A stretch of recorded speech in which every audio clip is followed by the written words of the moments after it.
بسم اللہ الرحمن الرحیم. ویلاگ کو سپورٹ کیجیے گا, چینل کو سبسکرائب کیجیے گا. عمران خان صاحب کی اڈیالہ جیل میں صحافیوں سے غیر رسمی گفتگو ہوئی ہے. وہ گفتگو کیا ہے تھوڑا سا آگے چل کے آپ کو بتاتا ہوں, لیکن سب سے پہلے میں آپ کو یہ بتا دوں کہ ہر سال رمضانوں میں عمران خان صاحب شوکت خانم کے لیے فنڈ ریزنگ کرتے تھے. اس سال تو وہ نہیں ہے کیونکہ وہ جیل کے اندر ہیں, ورنہ ان کا ایک تھا کہ وہ ہر سال ملک میں پاکستان سمیت دیگر ممالک میں بھی فنڈ ریزنگ کرتے تھے. یہاں سے اپنے بیڈز وغیرہ یا ٹی شرٹس وغیرہ سگنیچرس کر کے آپشنز کے لیے باہر بیچتے تھے, جس کی باہر نیلامی ہوتی تھی اور اس کی پوری ڈونیشن فنڈز شوکت خانم میں جمع ہوتے تھے. تو اس سال تو خان صاحب فنڈ ریزنگ کا حصہ نہیں ہوں گے, لیکن اگر آپ چاہیں تو اس فنڈ ریزنگ کا حصہ بن سکتے ہیں بذریعہ SMS. اگر آپ چاہیں تو 20 روپے آپ ڈونیٹ کر سکتے ہیں شوکت خانم کو, جو کہ ایک بلینک میسیج ہے 7770 پر سینڈ کر دیجیے گا. باقی اگر آپ چاہیں اپنا زکوٰۃ وغیرہ دینا چاہتے ہیں تو اس کے لیے آپ ویب سائٹ وزٹ کر سکتے ہیں شوکت خانم کی, یا پھر ان کی ہیلپ لائن پر رابطہ کر سکتے ہیں. اب میں آیا تو عمران خان صاحب نے جو صحافیوں سے غیر رسمی گفتگو کی اڈیالہ جیل میں, وہ آپ کے ساتھ شیئر کر دیتا ہوں. ووٹر نے پولنگ ڈے پر ان سے بدلہ لیا, لیکن ووٹ کے ذریعے تبدیلی کو تسلیم نہیں کیا گیا. انہوں نے مینڈیٹ چھین کر قوم کی امید ختم کر دی. ہم انتخابات میں دھاندلی کے خلاف سپریم کورٹ بھی جائیں گے. سینٹ الیکشن میں پھر پیسہ چلنے والا ہے. گزشتہ سینٹ انتخابات میں گیلانی کا بیٹا پکڑا گیا تھا, آج تک سزا نہیں ہوئی. سب کچھ جھوٹ پر چل رہا ہے. الیکشن جھوٹے ہوئے, اداروں کی ساکھ ختم کر دی گئی. سیکیورٹی تھریٹ کا کہا جا رہا ہے, یہ بھی جھوٹ ہے. سارا ملک جھوٹ پر ہی چل رہا ہے. اب مہنگائی میں اضافہ ہوگا, عوام باہر نکل آئے گی. ہمارا پرامن احتجاج کا سلسلہ جاری رہے گا. میری ساری پیشگوئیاں درست ثابت ہوئی ہیں. اب بتا رہا ہوں, پاکستان میں سری لنکا والا کام ہونے جا رہا ہے. کوئی ڈیل کی بات نہیں. یہ جو باتیں چل رہی ہیں نا ڈیل کی, تو ایسی کوئی بات نہیں ہے. میرے تو وکلا تک کو مجھ سے ملنے کی اجازت نہیں. تو یہ تھی عمران خان صاحب کی کچھ گفتگو جو میں نے آپ کے ساتھ شیئر کر دی ہے اڈیالہ جیل میں.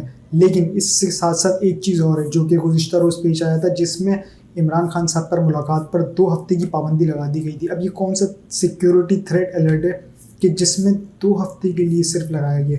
یعنی کہ ایسا کیا ہونے والا ہے اس 2 ہفتے میں؟ اب اس 2 ہفتے کی کیا منطق تھی؟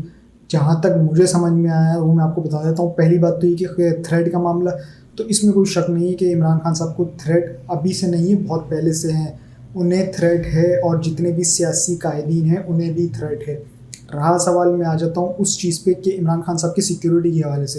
تو آپ کو یاد ہوگا آج سے کوئی ہفتہ 10 دن پہلے آپ نے خبر سنی ہوگی کہ جیل میں ایک شخص کا قتل, اڈیالہ جیل میں. اب وہ قتل کیسے ہوا کہ وہ اینٹ کے ذریعے, ایک اینٹ تھی, اس اینٹ کو نکالا گیا. اب اس پہ کافی محنت لگی ہے. اس اینٹ کو نکال کے, جس طرح سے سرنگ کھودی جاتی ہے, اس اینٹ کو نکال کے رستہ بنا کے کر کے اس شخص کا قتل کر دیا گیا, ایک شخص کا. اب وہ شخص قتل ہوا, اس کے محض 3 سے 4 دن بعد یا 5 دن بعد ایک خبر اور آتی ہے, اور وہ خبر ہوتی ہے سرچ آپریشن کی, جو کہ رات کی تاریخ میں کیا جاتا ہے. اس سرچ آپریشن میں 2 سے 3 دہشت گرد پکڑے جاتے ہیں جن کے پاس سے بھاری اسلحہ برآمد ہوتا ہے. وہ کہاں سے؟ اڈیالہ جیل کے اطراف سے, جنہیں غیر ملکی باشندے کہا جاتا ہے یا افغان کہا جاتا ہے. خیر کون تھے اس کی تو تصدیق پولیس نے کرنی ہے. بہرحال ابھی وہ کسٹڈی میں ہیں, ان کی مکمل کوئی تفصیل نہیں آئی ہے جب سے وہ اریسٹ ہوئے ہیں تب سے لے کے اب تک. تو جب تفصیل آئے گی وہ آپ کے ساتھ ضرور شیئر کروں گا. ویسے تفصیل آئے گی کہاں سے جب تفصیل اس کی نہیں آئی جس نے خان صاحب پر گولیاں چلائی تھی. اگر آپ کو یاد ہو, عمران خان صاحب ایک ریلی کی قیادت کر رہے تھے جس پر ان پر قاتلانہ حملہ ہوا, جو کہ 3 گولیاں عمران خان صاحب کی ٹانگ پر لگی تھی. اس گولی مارنے والے کا بیان آ جاتا ہے پولیس اسٹیشن سے, اس پر آج تک کارروائی نہیں ہوئی. اب وہ کہاں ہے, زندہ ہے, نہیں ہے, کدھر گیا, بیرون ملک چلا گیا, کچھ خبر نہیں. تو پھر اس کی تفصیل کہاں سے آئے گی؟ بہرحال تھوڑا سا اور آگے آ جاتے ہیں. IMF کا ڈیلیگیشن, IMF کے ڈیلیگیشن نے آنا تھا پاکستان.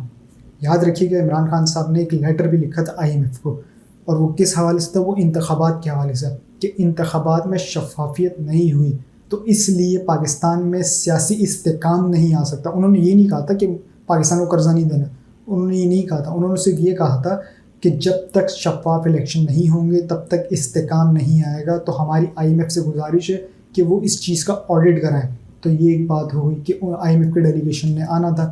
غالباً یہ بھی امکان ہو سکتا ہے کہ ان کو 2 ہفتے اس لیے نہ ملنے دیے جائے کہ IMF تک دوسرا کوئی پیغام نہ پہنچے. رہا سوال ایک پوائنٹ اور وہ ہے سینٹ انتخابات.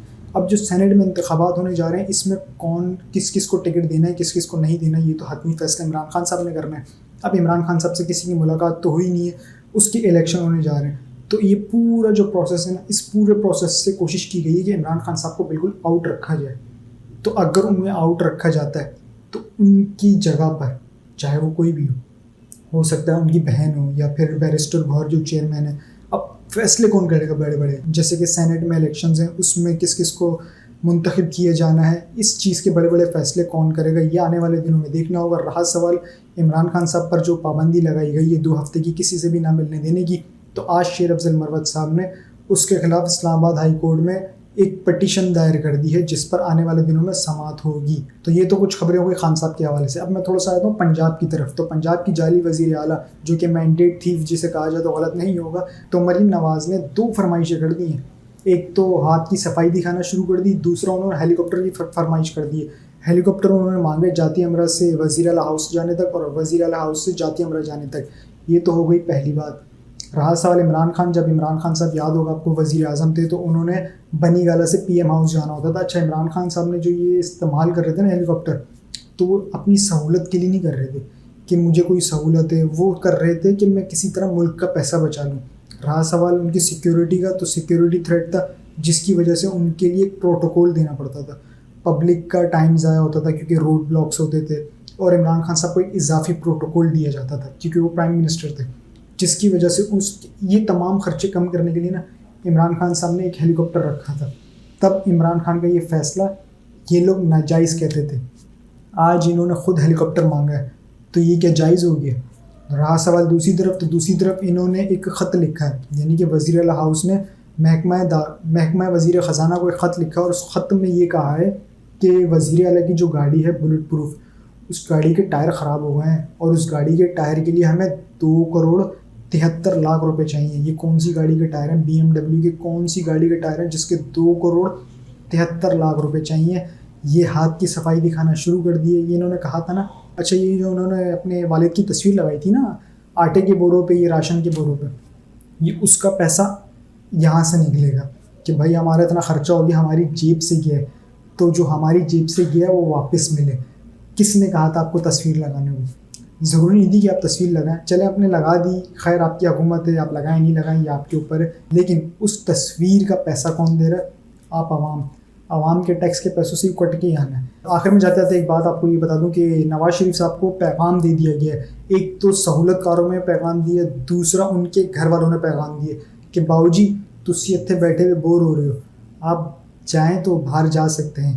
اب حتمی فیصلہ نواز شریف کریں گے کہ انہوں نے کب باہر جانا ہے, لیکن نواز شریف کی ایک ڈیمانڈ تھی, اور وہ ڈیمانڈ یہ تھی کہ جس طرح مجھے باعزت بری کیا گیا ہے اس طرح میرے بچوں کو بھی کیا جائے. حالانکہ بھلے وہ پاکستانی شہریت نہیں ہے لیکن انہیں کیا جائے. تو بچے آ گئے ہیں, اپنے کیسز کا سامنا کریں گے, اپنے کیسز معاف کرائیں گے, اپنی سزائیں معاف کروائیں گے.